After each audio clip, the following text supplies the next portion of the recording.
kids, happy 250th birthday to America. Today, we've done a horror starter pack. We've done an Appalachia starter pack. But today, Jason Crockett's going to give us 5 books for your American Lit starter pack, because I feel like you would be way more knowledgeable for this than myself. I also have a little game to play. Oh, sick. At the end of this. He's over here like Jigsaw, another American figure right there. I want to play a game. Every starter pack, I suggest, you're probably thinking one day he is going to trap me. Because I'm always like, I got a little game I want to play at the end of this.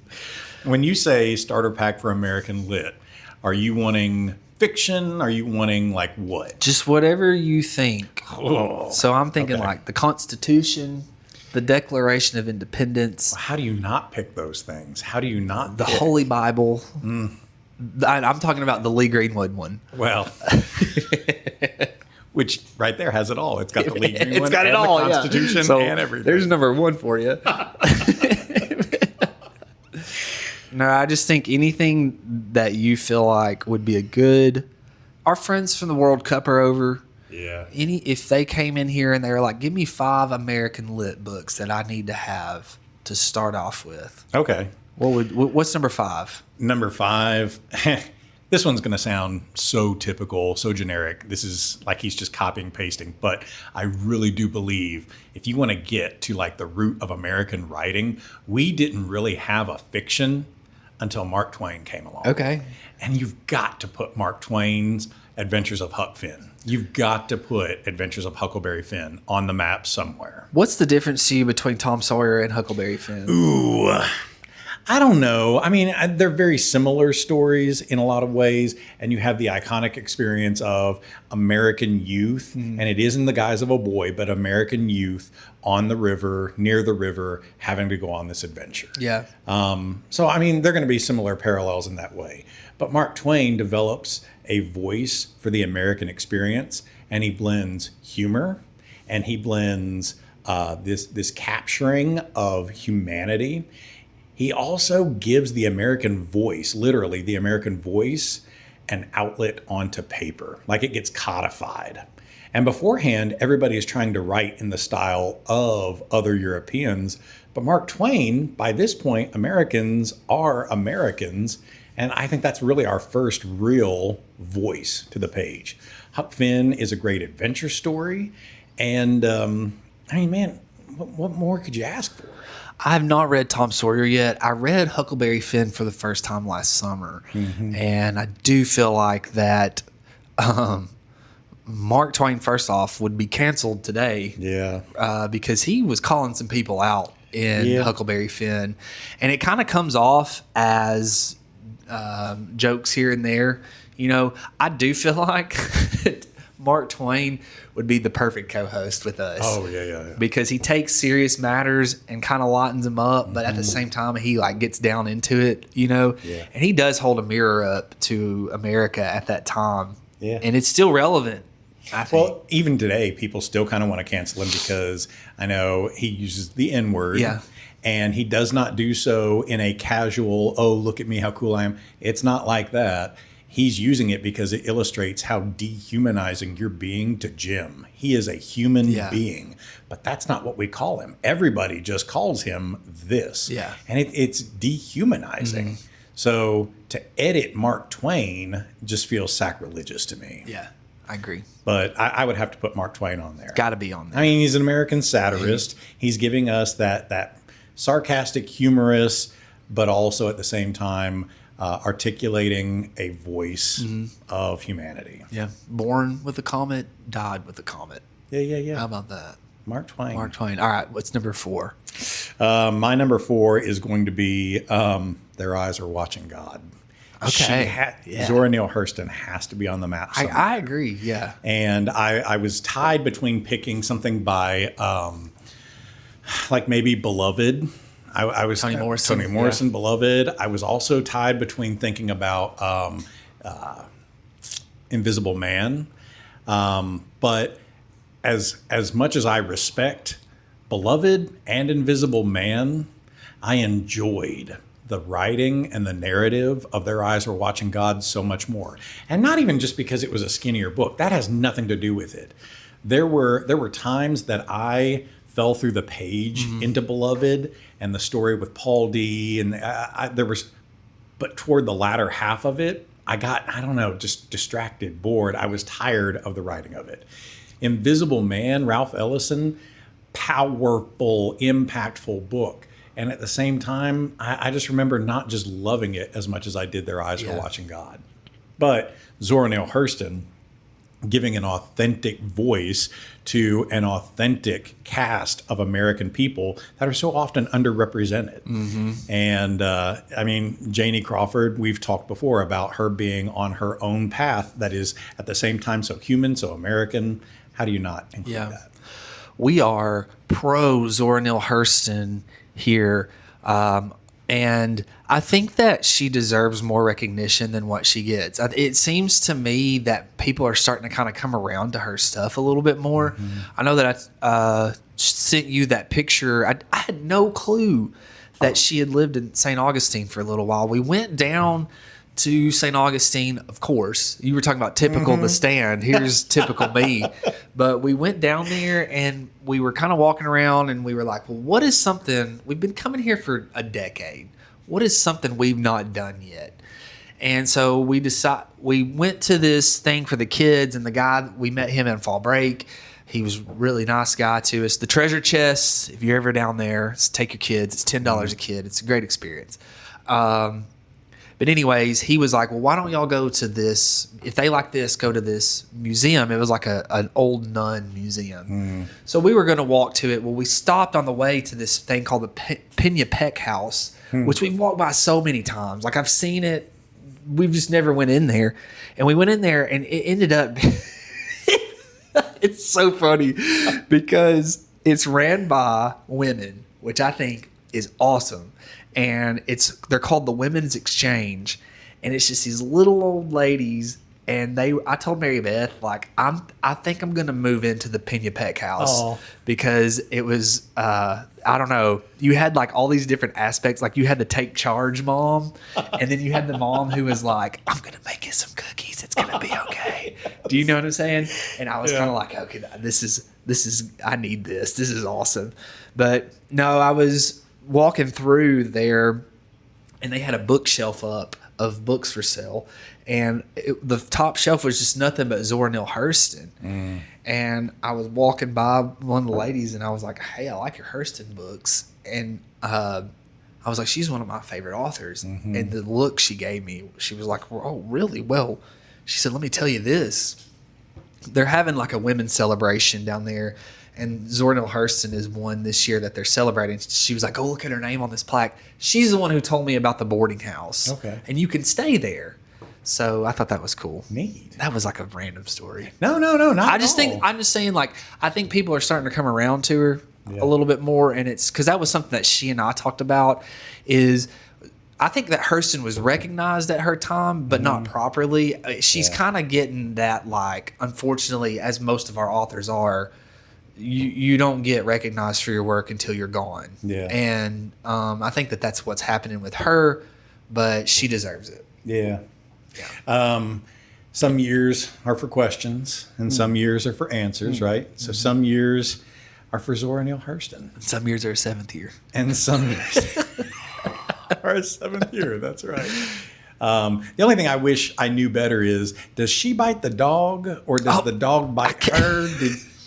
Did she shoot him, tea cake, or I don't know.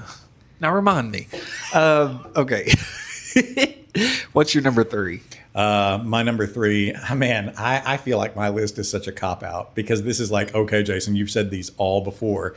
How do I not put my man Cormac McCarthy on my Mount Rushmore of I was American wondering lit? if you would include him. He has to be. Okay. He is such a voice. I went through and I tried to think, okay, you can't be biased in favor of the American South. Right. You want to reach into regionalism. You want to reach through time period and era and culture and ethnicity. But Cormac McCarthy just speaks to the human heart. And I do think The Road is probably his better book out of the ones I'm thinking of right now. It certainly resonates more mass market wise. All the Pretty Horses is probably, I don't know, in a way a different but also better book. And so I tried to pick some middle ground, and I went with No Country for Old Men. Okay. It's not exactly a Western. It's not, but it's in the American Southwest.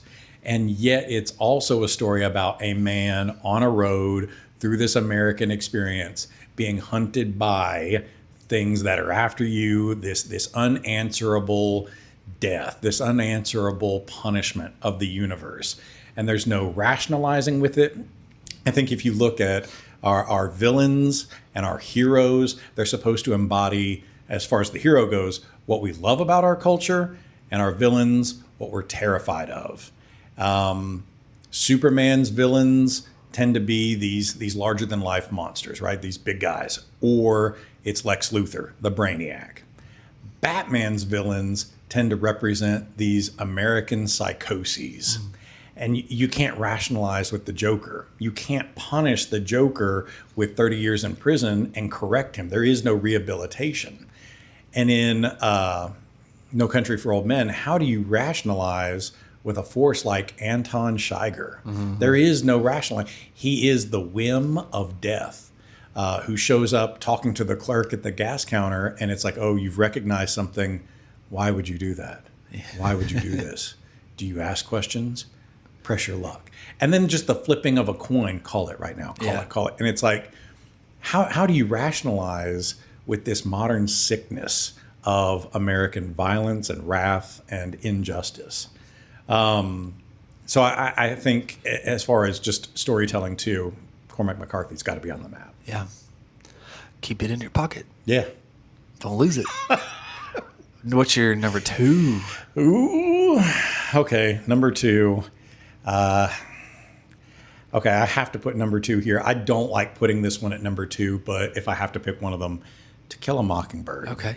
I mean, is obviously impactful on my life because I even named my youngest kid after one of the characters, Atticus Finch. I think you're taking writing that shows you a slice of the human experience. Again, Depression era American experience. You talk about the injustice. You talk about people trying to do the right thing. How do we exemplify what we really as Americans value and believe in? How do you stomach these atrocities that people are getting away with them? And we can't endorse them. How can we deal with that? It shows you, yes, it's written by a white woman, but at the same time, it shows you ethnicities. It shows you Calpurnia not being depicted as a stereotype, but Calpurnia as a human being. We see her in her corner of Maycomb. We see her in our corner of Maycomb. And Calpurnia is just as human as any of them get. Atticus Finch is represented so mythically, right? He is this father figure that we all want to be like. He is the defender of his town when there is a rabid dog coming down the street. Just like Anton Scheiger, just like any of these villains, here comes this rabid dog that you can't rationalize with. Atticus Finch is the one that saves us. And that same rabid dog shows up in your courtroom accusing an innocent man of rape. And it's Atticus Finch again who defends us. And he's not always going to be successful because sometimes fate is just against you. There's no changing everything about humanity. But he's going to try, and he's going to try, and he's going to try. I don't like that Go Set a Watchman, the sequel was published, because that happened without Harper Lee's approval. It was all cobbled together and put out. And it also warps these expectations that were had in the first book. I just pretend that one doesn't exist. Yeah, I think a lot of people do. Yeah, you want some iconic American writing. Harper Lee had one swing at bat. Yeah, and she came up with this book that ever since then has remained in print. And really pissed Truman Capote off. Yes, it did. Really pissed him off. Yes, it did. He did not like that. Yes, it did. But the sisters were fighting. I think a lot of times these things fall in and out of vogue. Like, how do you not pick something like The Great Gatsby? I think The Great Gatsby is just obvious, right? That's going to be up there. How do you not pick something like Moby Dick? Moby Dick. Well, I have plenty of good reasons why, because Moby Dick is boring. Moby Dick is... But do you know what? I was going to ask you about that, because right now, Moby Dick's in style. Why? I don't know, but people are calling it the definitive American book. No. And it's in style right now. I would agree if they said Herman Melville was trying to write about the technical experience of whale hunting. That would be fine. But as far as like a narrative, I get that Ahab is a villain. I get that there's this chase for the white whale. I get all of that. But the storytelling itself, no. I think we can just do way better. Some of these things are obvious, but whether TCAM is in vogue or not, I think it's just perennially going to be an example of what amazing American authentic voice should look like and sound like. Also, you get such a huge ensemble cast of American society, whether it's Mr. Dolphus Raymond, who is excoriated by his community as a town drunk for the audacity of falling in love with a black woman and having mixed children with her. He's not a drunk. He pretends to be, because it gives his society a reasonable outlet for why you hate him. We can't say we hate him because of this, but you can hate him and pity him because he's a drunk. That's why he's with her. He don't know any better. That's not true. Sometimes we persist in these lies because it makes it easier for people to not have to argue and struggle with the things that we don't want to have to struggle with right now. Tom Robinson, Calpurnia, like any of these characters, you look at Boo Radley. How do you not look at this marginalized, poor critter like Boo Radley that is so punished by a society just for existing, and because he doesn't fit their normal? Even Aunt Alexandra. I know plenty of people would hate on Aunt Alexandra, and there's a lot to hate about Aunt Alexandra, but by the end, you have an appreciation for Aunt Alexandra, that she is a creature of her time period, and she still, loves people. Ms. Maudie, like Atticus, like any of them. I think that you just see a great ensemble cast of America. Boo Radley has become like an inside joke since we read that in high school. If there's like a recluse, we're just like, right? That's Boo Radley. Right. But you often talk about how we have our eccentric Southerners, right? Mm-hmm. That's a bunch of Boo Radleys. Oh, yeah. We have a bunch of Boo Radleys. And we just know, well, that's Boo Radley. Right. Do you have any honorable mentions? I have a stack of them. I have a stack of them. So I feel bad if I don't pick poets Robert Frost. Yeah. And again, I feel like, okay, that's a cop-out because it comes from the classroom. No, I mean, there's a reason why There's a reason we picked Robert Frost. Nikki Giovanni. Langston Hughes. Like, how do you not pick these poets that capture the American experience so well? E.E. Cummings. Like, any of these poets, I want to pick them on there too. I also feel bad if I'm just picking a predominantly white or black author. How are you not picking something from the Native American experience or the Asian American experience? So I want to put on there Amy Tan with the Joy Luck Club. I want to put on there Sherman Alexie with Indian Killer. I want to put on there so many of these other writers that are giving you slice of life writing. I technically also feel bad if I don't put on some of the other great American book classics like The Great Gatsby. Mm-hmm. That has to be an honorable mention. Or even Scarlet Letter. I don't love reading The Scarlet Letter, but for what it does for American voice and writing and literature, Scarlet Letter is something that you got to think about. You want a slice of life, there's that. Yeah. And also modern fiction. So many of these are not modern fiction. How do you pick an American voice and exclude Stephen King? Or how do you exclude any of these other modern American writers that, I don't know, have changed the landscape of who we are? In 100 years, are they all going to point back and still say it's Gatsby? Or in 100 years, are they going to be like, well, if you look at American trend in writing, Stephen King did this and others did this. So I have a whole stack of that. And plus, I'm huge about drama and plays, right? So how do you exclude American playwrights too? A Raisin in the Sun has blown my mind. Yeah. Such a good play. And when I rated it on Goodreads, and found out not everybody was rating it 5 stars, I was like, You're offended by rubbing my eyes like, did we read the same play? Yeah. Did we read the same play? It was so good. So good. I was talking to Mark Creeder recently, and even other plays like Angels in America, Tony Kushner, you look at this underrepresented voice in the American experience, and maybe it's not always in a novel that's a bestseller, maybe it's not always in poetry, but here it is on stage. And there's just a lot of different modes that we can look at American writing and ask, what does that show us about us? And my last honorable mention might just be my new favorite book. I cannot believe it took me forever to read this book, and I have been so joyful. I have slowed my reading pace because I don't want it to be over. Shoeless Joe. Yeah. I am in love Really? with this book. I told you at first 2 pages, I was like, I already know that this is a 5. I love his writing. Yeah. I love his storytelling. And J.D. Salinger, how do you not pick some of these? So there's so much American out there. I want to pick those. I'm excited to read Shoeless Joe. I've watched the movie Field of Dreams so many times. And I can see where it's authentically carried over from the book in times, that they did a really good port of some of the lines and characterization. Because I don't think it's like a direct adaptation. It's not. I think I've told you this before. I think the best class I've ever taken in my life was my history class at Rome State. Dan Thomas.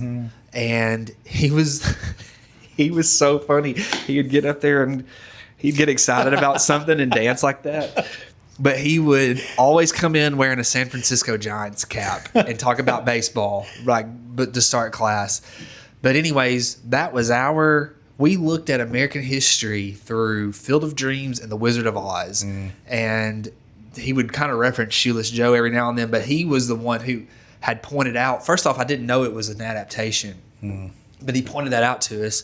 Then also he made sure to be like, this ain't a direct adaptation. You just need to be aware. Like, you need to go back and read Shoeless Joe, and I never did. But when you watch Field of Dreams, though, there's so many like little references in the background to Wizard of Oz. It's pretty cool. Yeah. So, well, and how do we pass up things like sci-fi? Oh, yeah. Like Ray Bradbury, right? Oh, I mean, with Fahrenheit 451, you want to talk about the American experience. We Are Bob. We Are. I bought the second book of We Are Bob. I saw it on the shelf, and I was like, I'm getting it. Okay. So I already have that. But yeah, you got to have these examples. I'm on the edge of my seat for number 1 because I thought your number 1 would have been The Great Gatsby. I really debated it. Yeah. And it's up there. And again, I feel bad if you're going to say that this is the great American novel that you used to hate, that you would have rated it a -1 when you were in high school or something like that. And now you're just like, I can't wait to share this book with you, class. I can't wait to share it. How do you not take something like The Great Gatsby that captures the American dream, the American chase for success, and not put it on your top 5? Yeah. I just feel like it's that's an auto pick that's out there. I feel like you should mention Charlotte's Web just because for me, I read that in the 1st grade. I know it's a young kid's novel and things like that, but I read it. My kids have read it. Their kids are going to it's just like a staple for American, specifically, I think, American rite of passage as a young reader. You got to read Charlotte's Web. Yeah. Would you include? I would. Well, you didn't. I mean, it would be an honorable mention because if I were going to do a young adult or a kid's version of it, heck yeah. All right. What's your number 1? Okay, speaking of cop-out, I couldn't pick between these two. You picked The Stand. I did not. Okay. I did not. I did restrain myself from that. But it's like The Eyes of the Dragon. I did not. But for me, these two are like the two sides of the same coin. Okay. And it's Death of a Salesman / Fences. Because I don't know how you say that one is really better than the other when they're both about the same thing. Yeah. And one's the white story, one's the black story. And I think Arthur Miller absolutely broke the mold when he wrote Death of a Salesman, and that American drama storytelling has just been chasing that ever since. Yeah. Willie Loman is the American male struggling to leave his lasting legacy, that I want to make it big. I want to be remembered, and I want want my sons to carry on that legacy. And in my head, I want them to love me, even if I'm not doing my best for them right now because I'm so tragically blind to what I'm doing. Like he wants to make it big and be well known. And that's the American experience, right? Mm-hmm. And we as the sons feel guilty if we don't follow in Father's footsteps and do for him. But the same thing is true with Troy Maxson, who is still trying to achieve his big personal legend. And maybe it's not going to be in the minor leagues, and maybe it's not even going to be with the trash truck, but I want to be epically, iconic to my family and my community and everything. And yet we so often keep screwing up by damaging that and damaging our children through it, or, we think we are. They just tell the same story. And also Arthur Miller, fantastic American writer. August Wilson, fantastic American writer. He's become like my new favorite dramatist that I want to just go through all the August Wilson plays. Yeah. You talking about their experience with that reminds me of one reason why I liked A Raisin in the Sun so much, because it did remind me of a piano lesson. Oh, yeah. Because I was like, these are so similar, but these characters are so similar because how many of us are like that? Like, I got this plan, I got to execute it, I got to make it big, et cetera, et cetera. Yeah. Okay, we're running out of time, so let me give you this game really fast. Okay. Best author stays. Oh, no. All right. Mark Twain or Herman Melville? Mark Twain. Mark Twain or Edgar Allan Poe? Mark Twain. Mark Twain or F. Scott Fitzgerald? Oh, God. Golly. Fitzgerald. Fitzgerald or Ernest Hemingway? Oh, Fitzgerald. I still think so. If I look at the writing of it, yeah. I'm surprised at this because of how much you love this book, or one of his books. Fitzgerald or John Steinbeck? Oh, yeah. I still think I'm going to pick Fitzgerald. Fitzgerald or William Faulkner? Ooh, I think Fitzgerald. I think Fitzgerald walks a line between Hemingway and Faulkner, so I get the best of both worlds with Fitzgerald. So I'm going to stick with him. Fitzgerald or Toni Morrison?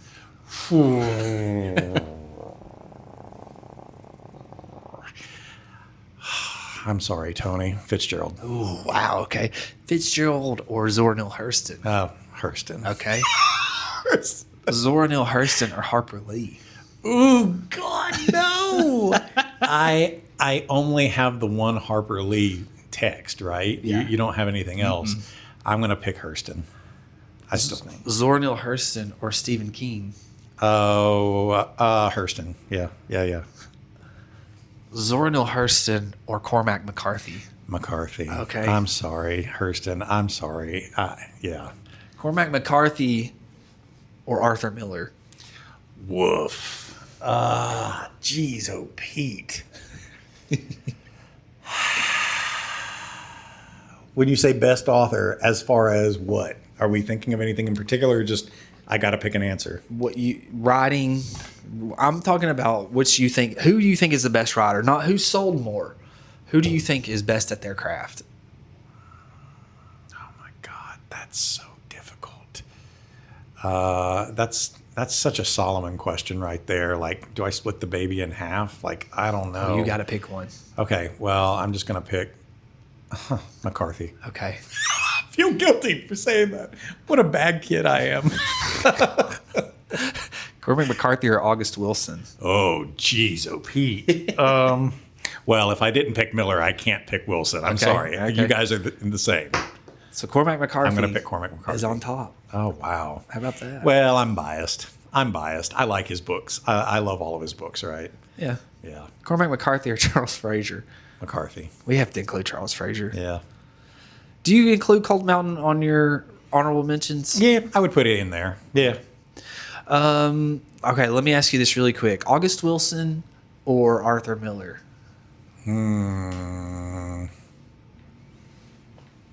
Like, functionally, what's the difference, though? I mean, functionally, what's the difference? Their writing and storytelling, I would have to dig deeper into. I guess you're starting to look at auxiliary plays outside of fences and right. that, which, I mean, we've only read the piano lesson by him. I don't know. But I like it better than I like the Crucible. Okay, this is going to have to be a quest for us then. Okay. Like, what's the difference? Here we go. There we go. We'll have to dig into that. It all comes back to the Odyssey. I just love the structure.